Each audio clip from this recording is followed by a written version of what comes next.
आज हम बिना रुके बिना थके किचन गार्डन में काम कर रहे हैं। इस बार सूखा कूड़ा को स्टोर करने के लिए हम गांव के प्रत्येक परिवार को कुछ इस तरह के डस्टबिन बांट रहे हैं। अगर गांव को प्लास्टिक मुक्त करना है तो हम गांव वालों के लिए कुछ इस तरह के बैग बांट रहे हैं जो कि जूट के बने हुए हैं। डेली करता हूँ, वीडियो में कभी कभी दिखाते हैं। हाँ, वो बात तो है। अभी मुझे ऐसा लग रहा है जैसे हम सूखे पेड़ लगा रहे होंगे। आप सभी को मेरा प्यार भरा नमस्ते। मैं प्रियंका तिवारी आप सभी का स्वागत करती हूं देवभूमि उत्तराखंड के केदार घाटी के खूबसूरत त्रियुगीनान गांव से। सुबह के लगभग 10:30 बजे का टाइम हो गया है। मौसम काफ़ी सुहावना सा है और आज धूप की चमक काफ़ी तेज़ लग रही है, यानी कि इस साल पहाड़ों में भी काफ़ी ज़्यादा गर्मी महसूस हो रही है। इसी के साथ त्रियुगीनान गाँव और सामने की पहाड़ों के नज़ारे कुछ इस तरह के हैं।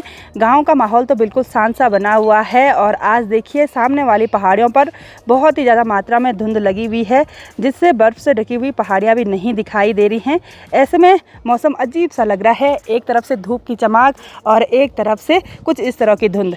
सामने मेरे मायके साइड वाली पहाड़ियाँ भी बिल्कुल नहीं दिखाई दे रही हैं। ऐसा लग रहा है सारी जगह धुआं धुआं फैल रखा होगा। हमारे आंगन के आगे से जो बड़ा सेब का पेड़ है, इस पर देखिए बहुत ही ज़्यादा मात्रा में इस बार सेब लगे हुए हैं। टहनियाँ कुछ इस तरह से झुकी हुई हैं और साथ ही जो हमारे पड़ोसियों का सेब है ना, हमारे छत से काफ़ी नज़दीक है, तो इस पर देखिए काफ़ी ज़्यादा सेब लगे हुए हैं।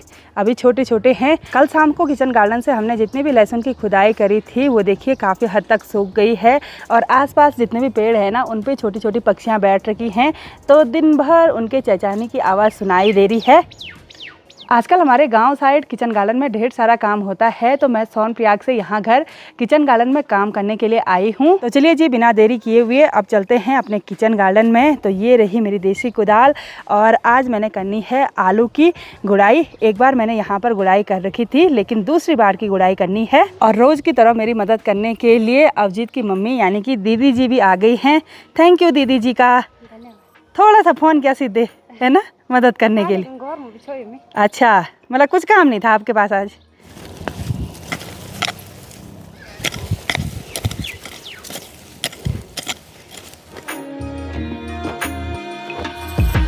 तो चलिए जी, लगभग 10-15 मिनट में हमने इतने सारे आलू की मेड़ों की गुड़ाई कर ली है।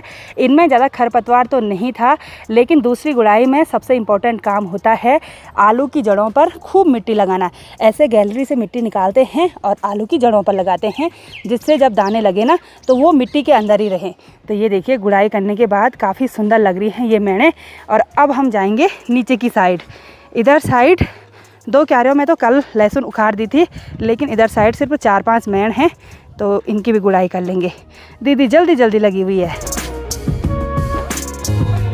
आज हम बिना रुके बिना थके किचन गार्डन में काम कर रहे हैं, तो जल्दी जल्दी आलू की मेड़ों की गुड़ाई हो रही है। इधर साइड के एरिया में जितने भी आलू की मेड़ें थी सबकी गुड़ाई कर ली है और अब घर के उधर साइड चलते हैं। वैसे धूप की चमक भी बहुत तेज़ महसूस हो रही है। क्या करें, अगर घर में आना है तो किचन गार्डन में काम तो करना ही पड़ेगा। और साथ ही इस आंगन को देखकर ना दिमाग ख़राब हो रहा है। तो सिर्फ 10 मिनट में हमने इधर साइड के आलू की मेड़ों की गुड़ाई भी कर ली है। और वैसे तो मुझे किचन गार्डन में ढेर सारा काम है, लेकिन अभी मुझे किचन गार्डन का काम छोड़कर नीचे अपने गांव के मार्केट में जाना पड़ेगा, क्योंकि वहां पर 2 पिकअप गाड़ियों में ग्राम पंचायत त्रियुगीनान के लिए ढेर सारा सामान आया हुआ है। तो उस सामान का वितरण भी हमें आज ही करना होगा। तो एक बार हाथ मुँह धो लेते हैं और नीचे मार्केट चलते हैं, फिर आपको बताते हैं कि हमने अपने गाँव के लिए कौन सा सामान मंगवाया है। सभी लोगों के किचन गार्डन आजकल खूब हरे भरे दिखाई दे रहे हैं। सभी लोगों ने अपने किचन गार्डन में आलू लगाए हुए हैं। मैं नीचे मार्केट साइड जा रही हूँ और मेरे को इधर उधर गांव से प्रेशर कुकर की सीटी की आवाज़ सुनाई दे रही है, क्योंकि लोग लंच बनाने लग गए हैं। वैसे अभी 12 बजे का टाइम हो रहा है। आजकल हमारे गांव के स्टेशन में खूब चहल पहल देखने को मिल रही है और जितनी भी ये मैक्स बोलेरो गाड़ियाँ दिखाई दे रहे हैं ना, इसमें सोनप्रयाग से काफ़ी सारे टूरिस्ट लोग यहाँ पर श्री त्रियुगीनान भगवान जी के दर्शन करने के लिए आ रहे हैं। तो यहाँ स्टेशन पर गाड़ियों की भीड़ के साथ साथ गांव की काफ़ी सारी दीदी लोग भी आई हुई हैं और इन बड़े बड़े पिकअप गाड़ियों में डस्टबिन आए हुए हैं पूरे गांव वालों के लिए।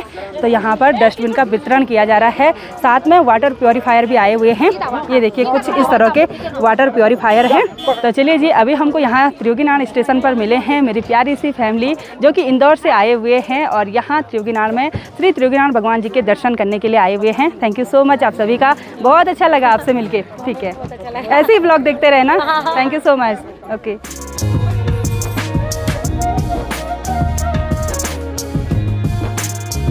तो देखिए जी, गांव के प्रत्येक परिवार में जो भी गीला कूड़ा इकट्ठा होता है वो सभी लोग अपने गाय भैंसों को दे देते हैं। गांव में सिर्फ होता है सूखा कूड़ा, तो इस बार सूखा कूड़ा को स्टोर करने के लिए हम गांव के प्रत्येक परिवार को कुछ इस तरह के डस्टबिन बांट रहे हैं। इसके ऊपर से ढक्कन लगा हुआ है जिससे कि सूखा कूड़ा इधर उधर न फैले। और अगर गांव को प्लास्टिक मुक्त करना है तो हम गांव वालों के लिए कुछ इस तरह के बैग बांट रहे हैं जो कि जूट के बने हुए हैं। जब भी गांव वाले कहीं इधर उधर सब्जी लेने के लिए जाएंगे तो इन बैगों का इस्तेमाल करने के लिए मैंने सभी गांव वालों से रिक्वेस्ट की है।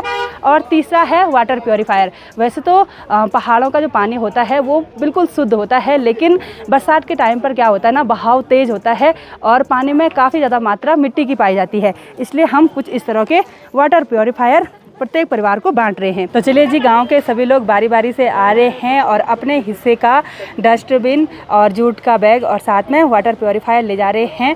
और यहाँ पर जितने भी वार्ड मेंबर हैं वो सभी लोग वितरण करने में मेरी मदद कर रहे हैं। तो यहाँ मार्केट में मुझे लगभग 2.5-3 घंटे के करीब हो गया है और अभी तक हमने लंच भी नहीं किया और काफ़ी सारे गाँव वाले लोग अपने हिस्से का सामान लेकर घर जा चुके हैं। काफ़ी सारा सामान अभी बचा हुआ है, तो वहाँ पर वार्ड मेंबर वगैरह हैं, वैसे ही नाम लिखा जा रहा है, वैसे ही साइन हो रहे हैं और वैसे ही लोग अपना सामान ले जा रहे हैं। तो मैं भी अपने हिस्से का सामान घर लेके जा रही हूँ। लंच करने के बाद किचन की सफाई की, बर्तन वगैरह धोए और अभी मेरी तैयारी हो गई है किचन गार्डन में फिर से काम करने के लिए जाने की। आज बिल्कुल भी आराम नहीं किया। 2-3 दिनों के लिए सोनप्रयाग से घर आई हूँ तो आराम नहीं करेंगे, ज़्यादा काम करेंगे। सारी जगह आलू की मेड़ों की गुड़ाई तो हमने कर ली है और कल जिस क्यारी से मैंने लहसुन की खुदाई की थी, यहाँ पर ये खरपतवार है, इसको हमको छांटना है और यहाँ पर हम राजमा बोएंगे। तो दीदी भी मेरी पूरी हेल्प कर रही है।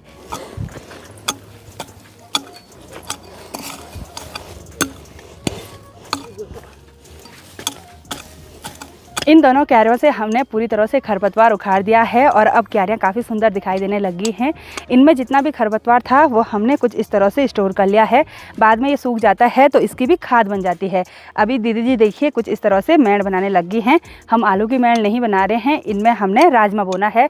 तो हमारी इधर साइड राजमा बोने के लिए भी कुछ इस तरह से मेड़ बनाते हैं। वैसे तो आलू की मेड़ में ही लगाते हैं, लेकिन यहाँ पर लहसुन थी तो यहाँ पर हमको कुछ इस तरह से मेड़ करनी पड़ेगी। फिर जो अंगवाण है ना, उनको लगाने में भी आसानी होगी। तो चलिए जी, फाइनली हमने इन दोनों क्यारियों में कुछ इस तरह की मेड़ बना दी हैं और अब मैं कल बोऊंगी इनमें राजमा, क्योंकि अभी राजमा भिगोने के लिए नहीं रखी है। जब राजमा थोड़ा सा भीग जाते हैं ना तो फिर वो जल्दी उग जाती हैं। अभी हमारे घर पर देवर जी लोग आए हुए हैं और शाम की गर्मा गर्म चाय का आनंद ले रहे हैं और ये यहाँ पर कैरेक्टर सर्टिफिकेट लेने के लिए आए हैं। यानी कि किचन गार्डन के काम के साथ साथ प्रधान का काम भी संभालना पड़ता है। लोग एनओसी के लिए आते हैं, कैरेक्टर सर्टिफिकेट के लिए आते हैं और आप में से बहुत सारे लोगों के कमेंट आते रहते हैं कि कभी प्रधान का काम भी दिखाइए, क्या काम आप अपने ग्राम पंचायत में करती हैं।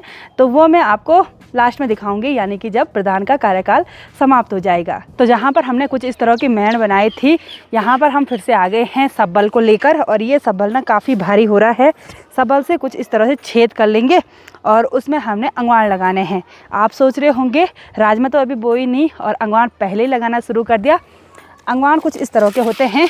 हमारे खेतों में जो भी पेड़ होते हैं ना, उनकी टहनियाँ छोटी छोटी जो भी होती हैं उनको काट कर ले आते हैं और ये मैं पहले इसलिए लगा रही हूँ क्योंकि इस साल अंगवाण बहुत कम है, तो जितने अंगवाण होंगे ना उतनी ही राजमा बोएंगे। यहाँ किचन गार्डन में मिट्टी काफ़ी सूखी हो रखी है और जैसे ही हस्बैंड जी सबल से छेद कर रहे थे ना, तो पूरी सूखी मिट्टी उस छेद में जा रही थी जिससे छेद बंद हो जा रहा था।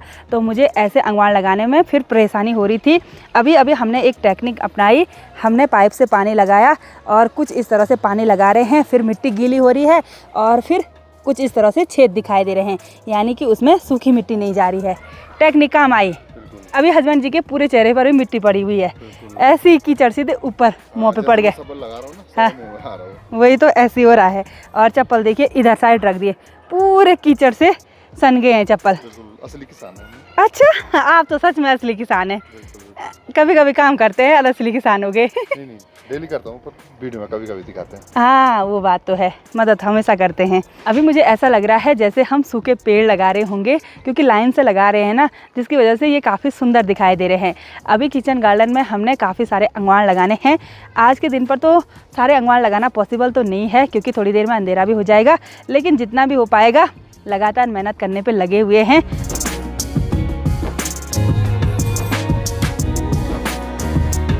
मिट्टी वाले हाथ से जैसे बार बार फ़ोन पकड़ रहे हैं ना, तो फ़ोन भी लथपथ सा हो रहा है मिट्टी से। तो आप अब हमारे काम को एंजॉय कीजिए हाइपरलैप्स से। बाहर पूरी तरह से अंधेरा हो गया है और फाइनली हमने इधर साइड के किचन गार्डन में अंगवान लगा दिए हैं और रात के लगभग 8 बजे का टाइम भी हो गया है। अभी तक हम किचन गार्डन में ही हैं और आज काफ़ी थकान भी हो गई है। तो अब चलते हैं, हाथ मुँह धो लेते हैं और फिर डिनर बनाने की तैयारी भी शुरू करनी है। किचन गार्डन में थोड़ा बहुत काम निपटाने के बाद, हाथ मुँह धोने के बाद और फिर दिया बाती करने के बाद अभी मैं आ गई हूँ अपने किचन में। अब डिनर बनाने की तैयारी शुरू कर लेते हैं। और जिस दिन खेत में काम कर करके बहुत ज़्यादा थकान हो जाती है ना, उस दिन मन करता है कि बिना कुछ खाए ही सो जाए। मतलब डिनर बनाने का मन भी नहीं कर रहा है, लेकिन बनाना तो पड़ेगा ही। तो आज की इस वीडियो को यहीं पे एंड करते हैं। आई होप आपको वीडियो पसंद आई होगी। वीडियो पसंद आए उसको लाइक कीजिए, कमेंट कीजिए और अपने दोस्तों के साथ शेयर कीजिए। मैं प्रियंका योगी तिवारी मिलती हूँ आपको अपनी अगली नई वीडियो में। तब तक के लिए जय देव भूमि उत्तराखंड।